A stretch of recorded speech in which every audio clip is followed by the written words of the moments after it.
ভাইপো জন্মদিনে কাটলো নারুটোর কেক আর আমরা সবাই মিলে জমিয়ে খাওয়া দাওয়া করলাম।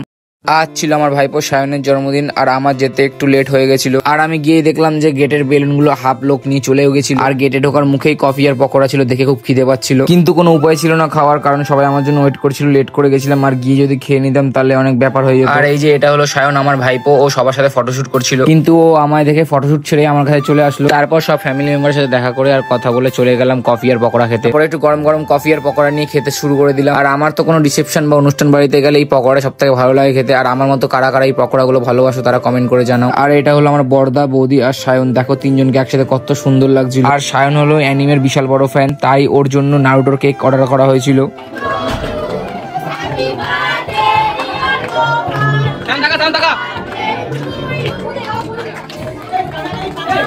কেক কাটার পর সায়ন মা বাবা সবাইকে কেক খাই দিল, আর সঙ্গে সঙ্গে আমাকেও খাই দিল আর আমিও খাই দিলাম। আর এই মিনি ব্লগটা এমনিতে অনেক বড় হয়ে গেছে, এই খাওয়া দাওয়ার পরটা নেক্সট ব্লগে আপলোড করব। আমার ভাইপোর জন্মদিন সায়ন, সবাই হ্যাপি বার্থডে বলে দাও কমেন্ট বক্সে।